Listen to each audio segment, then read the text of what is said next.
guys, I'm Maddie and welcome to my channel, or welcome back to my channel. Now, I know I haven't posted on here in a very long time. It's been a hot minute. And the reason for that is because I was trying to decide what type of content I wanted to make more regularly. And I've come to the conclusion that I want to start doing TV and movie commentary. I'm going to take a swing at that today. I'm going to be talking about a fan theory surrounding my favorite TV show of all time, Buffy the Vampire Slayer. And I'm actually wearing my Buffy shirt today, as you can see. Let's get started. So if you don't know Buffy the Vampire Slayer, it's a TV show from the 90s starring Sarah Michelle Gellar and Allison Hannigan. Gellar plays Buffy Summers, a vampire slayer that lives in the fictional town of Sunnydale, California. In this town, she and pretty much everyone around her frequently encounters all types of mystical happenings that Buffy and the Scooby Gang always investigate and take down whatever demon or villain that's behind it. Now, I've been a Buffy fan for about 6 years now, and I would say that this is probably the most commonly heard fan theory in the entire fandom. And I think the reason for that is because it's not actually a fan theory. This theory comes from an actual plot of an episode. So basically, the writers created this theory to mess with us. So yes, I'm talking about the season 6 episode Normal Again. This theory states that Buffy is not the vampire slayer at all. She is actually a mental patient in a mental hospital, and the events of the show are delusions that she has made up in her head. So this is the plot of a season 6 episode called Normal Again. Now, I'm going to explain the parts of the episode that I feel are most pertinent to the validity of this theory, but I'm not going to go into extreme detail. I'm also just going to point out things that kind of freaked me out when I was rewatching the episode for this video. So let's get started. So in the beginning of the episode, Buffy is fighting a demon which is stuck on her by the trio, who is the big bad of the season. And they're really just 3 random nerds that Buffy went to high school with, but they're also the big bads of the season. So the demon has like a needle extension coming out of its arm, and it stabs her and injects her with its venom. She gets demon poison in her system, and that's the alleged cause of her hallucinations. After this, she starts having episodes where she imagines herself as a patient in a mental hospital. Her hallucinations start off small, but there's connections between her life in Sunnydale and her life in the mental hospital. The needle that the demon stabbed her with ends up being like a syringe in the mental hospital. Her boss at the Double Meat Palace, where she works in the show, is shown to be a nurse in the alternate reality. And while Willow is talking and Buffy's zoned out, it shifts to her doctor talking and Buffy's zoned out. I think these transitions are very telling because if you believe in this theory, then you have to also believe that everything in Buffy's life in Sunnydale has a mental hospital counterpart, so to speak. Additionally, they start out as very brief delusions, but it's enough to freak Buffy and the viewer out. It gets to the point where both Buffy and the audience can't make the distinction between what's real and what's in Buffy's head. Now, you can easily just say, well, the trio made this demon so it would give Buffy fake hallucinations. However, it could also be that the demon venom made Buffy see the truth and her actual real reality. And if that's so, then that would be far more disturbing. In the episode, the doctor tells Buffy that she has been in the mental hospital for 6 years and she has schizophrenia, and her sister Dawn in the show does not exist. Now for backstory. Dawn didn't appear in the show until season 5, when she was created as a physical embodiment of a key to an alternate dimension in the form of a sister that the Slayer would protect with her life. Buffy inserted Dawn into her delusion, actually rewriting the entire history of it to accommodate a need for a familial bond. Buffy, but that created inconsistencies, didn't it? Your sister, your friends, all of those people you created in Sunnydale, they aren't as comforting as they once were, are they? They're coming apart.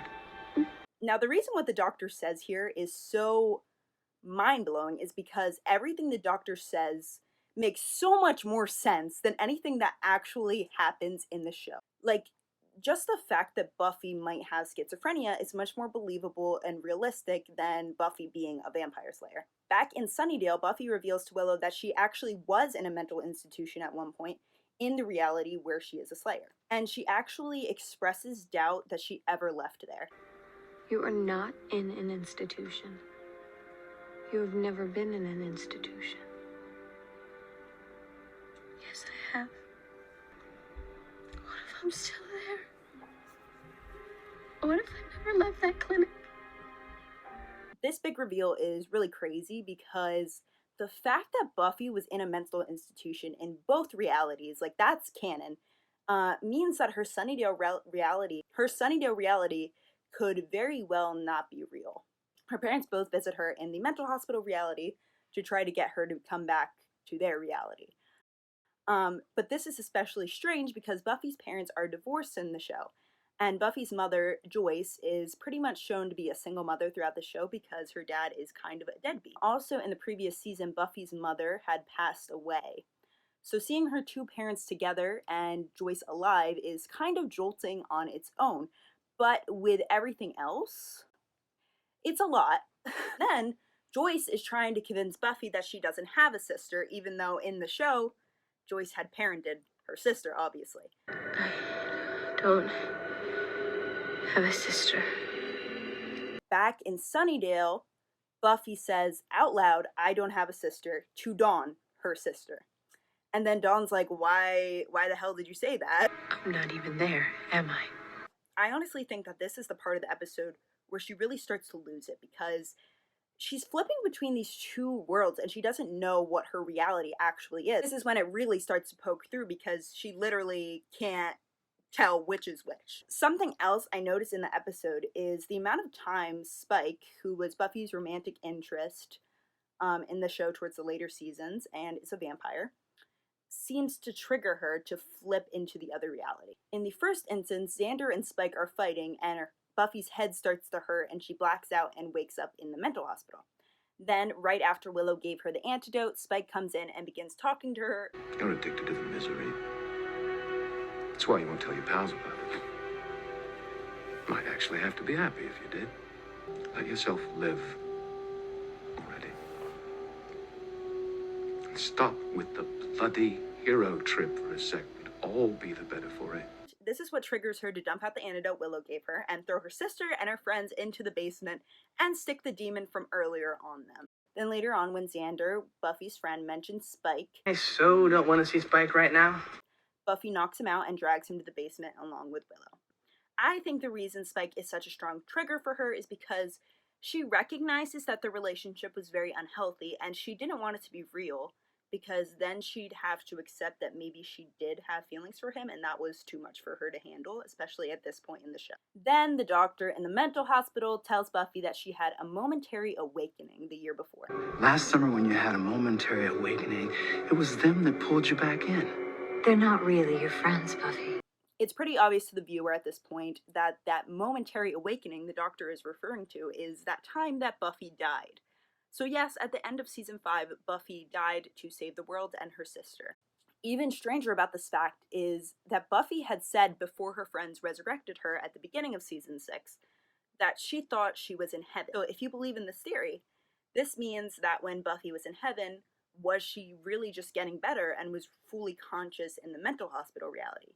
Maybe she had gotten better and she was just living a normal life with her parents, and that's why it felt like heaven to her, because she was at peace. The most disturbing part of the episode, in my opinion, is when she calls Dawn a trap for her mind and actually hunts her down in their house to take her down to the basement and get a demon to kill her. And during this little scramble with her sister, she says the most disturbing quote of the whole episode, in my opinion, and it still messes with my head every time I hear it. So it's more real. A sick girl in an institution. Don't. Please listen to me. Some kind of Supergirl. Chosen to fight demons and save the world. That's ridiculous. Like, honestly, she's right. That does make so much more sense. After she sticks a demon on her friends in the basement, she kind of cowers in the corner. And in both realities, she's having a mental breakdown in the corner because it's too much for her to see her friends get hurt. And actually what brings her back is the fact that she can't stand seeing her friends get hurt. Which reminds me of what Spike said earlier. Stop with the bloody hero trip for a sec. At the end of the episode, her mom tells her to find her strength again, and she does, and she says goodbye to her mom in the mental hospital, and then she returns to Sunnydale in her conscious state. Something that's even more important to note is that the episode ends with Buffy in the mental hospital. A lot of people suggest that it ends there because that is the real reality. Now, I think there honestly could be some truth to this theory. In real life, we obviously know that vampires aren't real, and Buffy Summers is a fictional character. So it's not so out there for Buffy to be an unreliable narrator, so to speak. I think the problem with this theory is that it's very mentally taxing to accept as canon as a fan and a viewer of the show. You know, we watch TV to escape from reality into this fantasy world. So when a little bit of reality, like this very disturbing episode, I've said disturbing like 5 times, can you tell that I think this episode is disturbing? So when a little bit of reality pushes its way through in this episode, it makes it harder for us to disconnect. It's already difficult to think about the fact that this show exists in a parallel alternate reality dimension because it's a fictional TV show. But because this episode suggests that the events of the show are actually in Buffy's mind, if you believe in this theory, you have to accept that the show is in a parallel dimension once removed. And it's a paradox, honestly, because we already know that Buffy is a fictional character and Sunnydale is a fictional place. However, when we're watching the show, we kind of get lost in the fantasy of it all, and you want to believe it's real in an alternate reality. So to be told that it's not in such a blunt way is kind of devastating because it just breaks the illusion that the viewer is under. The creator of the show said he saw this theory as a framing concept. So it's up to the viewer to decide if you believe the events of the show are really happening or they're happening in Buffy's head. He said that he thinks that the events of the show are real and that they didn't happen in Buffy's head. In my opinion, I choose to believe that the episode did not happen. It hurts my brain a lot, and I think that Buffy herself was just going through so much in season 6, and it was very clear that she was struggling with mental health issues already. Even before the demon, I've been so detached. Every day I try to snap out of it. Figure out why I'm like that. I think her struggle with mental health actually worsened what happened to her in this episode and made it seem that much more realistic. But I do think Buffy Summers as a vampire slayer is real, in an alternate reality. Well, that is it for me today, guys. Please comment your thoughts below. I'd love to hear your opinions on this. I feel like they're going to be kind of divided. Let me know what I should do for my next video, and thanks for watching. Bye.